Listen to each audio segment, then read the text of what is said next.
अस्सलामुअलैकुम। National transmission and dispatch company NTDC में jobs की अनाउंसमेंट हो चुकी है, वो भी ऑल ओवर दी पाकिस्तान से।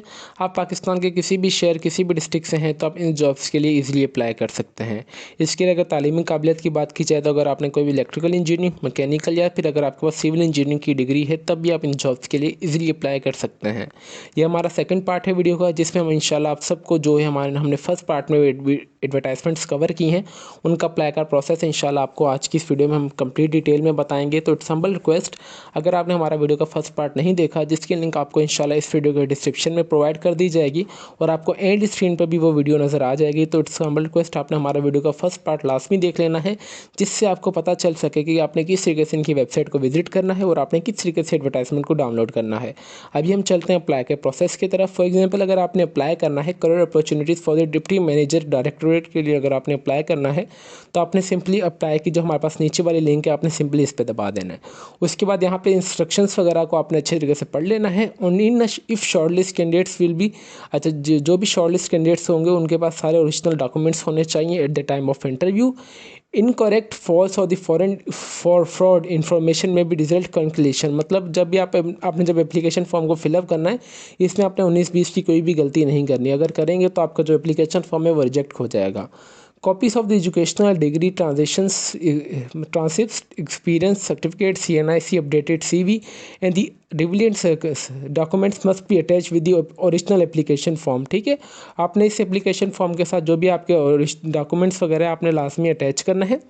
Please make the use the click save the after entering date and updating relevant documents into each respective section. ठीक है, अच्छा जो भी गवर्नमेंट सर्वेंट है वो प्रॉपर चैनल के थ्रू अप्लाई करेंगे। ठीक है, जो आपने एनओसी दिखाएंगे वो at the time of interview दिखाएंगे।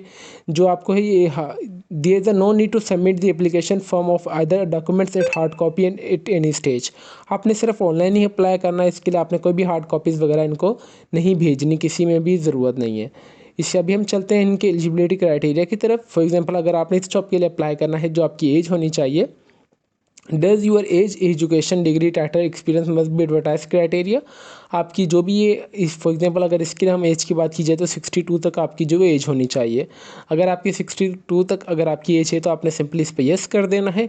Do you process overall professional experience, आपके पास 20 साल का एक्सपीरियंस है या नहीं, आपने येस या नो कर देना है।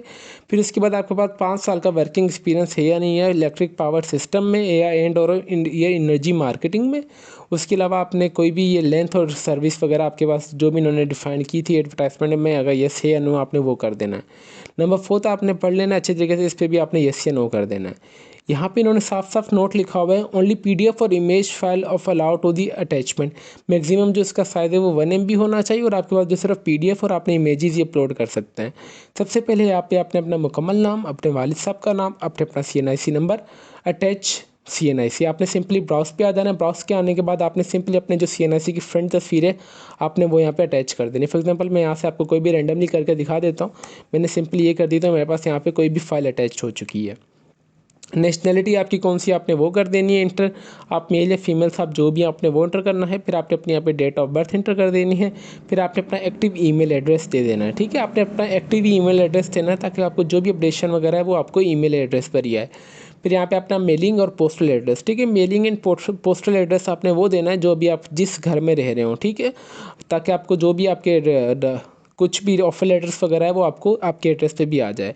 और जो सिटी आप जो आपने वो एंटर कर देना और आपको जो भी डोमिसाइल डिस्ट्रिक्ट है आपने वो एंटर करना है। फिर आपने अपना फ़ोन नंबर जो एक्टिव है वो एंटर कर देना है। फ़ोन नंबर से आपने यहाँ भी और मोबाइल नंबर, तीनों चीज़ें आपने ये लास्ट में एंटर कर देनी है। उसके बाद आपने सिंपली से सेव कर देना है। ठीक है, यहाँ पे नंबर जो सेकंड इनका था ना, यहाँ पे इन्होंने साफ साफ लिखा हुआ है कि जब भी आप करेंगे तो आपने सेव ब्राउज़र करते जाना है और आपकी जो डेटा है वो एंटर होती जाएगी। आपने ये सिंपली सेव कर देना है। यहाँ पे फिर इधर आ रहा है कि प्लीज़ यहाँ पे एकेडमिक इन्फॉर्मेशन में मस्ट अटैच डिग्री और सर्टिफिकेट्स आपने लास्ट में करना है। सबसे पहले यहाँ पे आ रहा है SCC, यहाँ पे आपने डिग्री नेम टाइटल मैट्रिक लिख देना है। रिजल्ट आपका कब आया आपने वो एंटर कर देना है। आपके कितने नंबर आए, कितने नंबरों में से आपने कौन से बोर्ड से किया है। और यहाँ पे सिंपली आपने आ जाना है, ब्राउज़ पे आ जाना है। ब्राउज़ के आने के बाद आपने जो भी आपकी मैट्रिक की मार्कशीट होगी आपने वो लगा देनी है। फिर यहाँ पे आपने अपनी इंटरमीडिएट का यही प्रोसेस फॉलो करना है। फिर आपने बैचलर्स के लिए भी, मास्टर्स के लिए भी, और अगर आपने MPhils वगैरह की हुई है उसके लिए भी आपने सेम प्रोसेस फॉलो करना है। अगर आपने कोई भी डिप्लोमा वगैरह भी किया हुआ है तो मतलब आपने जो भी आपके PDF वगैरह के फाइल्स हैं आपने वो लाजमी अटैच करनी है। फिर यहाँ पे आ रहा है membership of the professional bodies, ठीक है। अगर आप रजिस्ट्रेशन विद पीएससी से हैं तो आपने सिंपली पीएससी होना चाहिए। रजिस्ट्रेशन नंबर आपने यहाँ पे एंटर कर देना है। मेंबरशिप आपका जो भी आपके पास होगी वो, उसके अलावा आपने मेंबरशिप का जो भी तस्वीरें वगैरह वो आपने अपलोड कर देनी है। फिर आपने registered and follow on the date आप द रजिस्ट्रेशन वगैरह ये सारी चीज़ों को एंटर कर देना जो कि आपकी पीएससी डिग्री में होगी। उसके बाद आपने सिंपली सेव कर देना है। फिर यहाँ पे आ रहा है जो कि मोस्ट इंपॉर्टेंट, आपके पास जो भी एक्सपीरियंस वगैरह होंगे आपने वो एंटर करते जाना है। आपने कौन सी इदारे में काम किया उसका नाम, आपने जॉब टाइटल आपकी वहाँ पे कौन सी पोजीशंस थी, आप वहाँ पे कौन कौन सा काम परफॉर्म करते थे, कौन सी तारीख से कौन सी तारीख तक आपने काम किया, और आपने सिंपली ब्राउज पे आने के बाद आपकी जो भी फाइल्स वगैरह आपने वो अटैच कर देनी है। उसके अलावा जितनी जगह आपने सारा काम वगैरह किया होगा मल्टीपल जगह, तो यहाँ पे इन्होंने S1 2 3 4 5 6 एटलीस्ट 10 तक ऑप्शंस चाहिए हुए, तो आप मतलब अपने 10 जगह के जो भी एक्सपीरियंस वगैरह वो यहाँ पे ऐड कर सकते हैं। यहाँ पे आ रहा है टोटल एक्सपीरियंस, आप अगर चाहें तो ऐड वगैरह कर सकते हैं, वो ऑटोमेटिकली आपका हो जाएगा। फिर यहाँ पे आ रहा है प्रोफेशनल सर्टिफिकेट्स, अगर आपके पास कोई भी वगैरह है आपने उस सर्टिफिकेट्स का नाम, मतलब एक्सपायरी कब होगी उसका नेम, और कौन से इदारे से आपने किया है, लोकली था या फ़ॉरेन, और आपने उसकी अटैचमेंट आपने उसके सर्टिफिकेट्स वगैरह की तस्वीरें भी यहाँ पे अपलोड कर देनी है। यहाँ पे फिर आ रहा है अटैच सीवी, ठीक है। आपने सिंपली ब्राउज पे आ जाना है। ब्राउज के आने के बाद आपने जो भी आपकी अटैचमेंट होगी सीवी आपने वो अपलोड कर देनी है। फिर यहाँ पे आपने अटैच फोटोग्राफ भी है आपने वो भी यहाँ पे अपलोड कर देनी है। फिर उसके बाद नोट सीवी दी प्रेफरेंस ओनली, मतलब जिनके पास सीवी होगी उनको रेफरेंस दी जाएगी ओनली, ठीक है। सीवी में क्योंकि आपके पास जो भी एक्सपीरियंस वगैरह होगा आपने सारा डिफाइन किया होना चाहिए आपका। तो मैंने आपको पहले ही बता दिया है जो आपकी सीवी वो A to Z और टू दी पॉइंट होनी चाहिए। किसी भी जॉब वगैरह के लिए आप ऑनलाइन अप्लाई करते हैं तो सबसे पहले जो भी आपको कॉल लेटर आती है वो आपकी सीवी देखकर ही आती है। तो इट्स हम्बल रिक्वेस्ट, जो आपकी सीवी है वो A to Z और टू दी पॉइंट होनी चाहिए, ठीक है। अगर आपको सीवी बनानी नहीं आती तो आप चाहें तो हमसे ऑर्डर पे भी सीवी बनवा सकते हैं, वो भी बिल्कुल मुनासिब चार्जेस में। उसके अलावा फिर आपने इस पर टिक कर देना है। टिक करने के बाद आपने सिंपली आ जाना है steps for the filling applications, आपने इसे लाजमी फॉलो कर लेना है। इसको करने के बाद submit a hard copy is not required of the any stage, आपने सिंपली सबमिट एप्लीकेशन पे दबा देना है। सबमिट एप्लीकेशन पे दबाने के बाद आप चाहें तो इस एप्लीकेशन फॉर्म को प्रिंट वगैरह भी करवा सकते हैं और फिर आपकी जो एप्लीकेशन है वो सबमिट हो जाएगी, ठीक है। इन्होंने कहीं नहीं कहा कि आपने जो एप्लीकेशन फॉर्म है वो सबमिट वगैरह करवानी है, ये है वो आपने सिंपली ऑनलाइन अप्लाई कर देना है। तो ये इनका सिंपल सा प्रोसेस था, ये सारी जॉब्स के लिए हैं।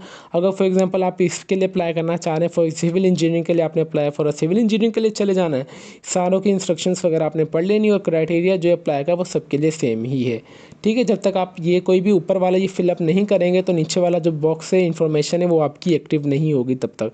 फॉर एग्जांपल मेरे पास यहाँ पे ये येलो सेव आ रहा है और मेरे पास यहाँ पे ये सेव का ऑप्शन नहीं आ रहा है, यहाँ पे मेरे पास सेव आ रहा है तो ये डाउन आ रहा है, कलर ब्लर नहीं कर रहा, ठीक है। तो इट्स सिंपल रिक्वेस्ट, आपने 1 बाय 1 स्टेप को लाजमी फॉलो करते जाएं और फिर इस वीडियो को लाजमी आप लाइक भी कर दीजिए और शेयर भी कर दीजिए ऐसे सदका जारिया के तौर पर। और इसके अलावा अगर आपकी कोई भी क्यूरी वगैरह हो तो आप चाहें तो हमें कमेंट सेक्शन में भी हमसे पूछ सकते हैं। हमसे जितना हो सका हम हॉनेस्ट आप सबके रिव्यूज़ आप कमेंट्स का रिप्लाई भी देते हैं।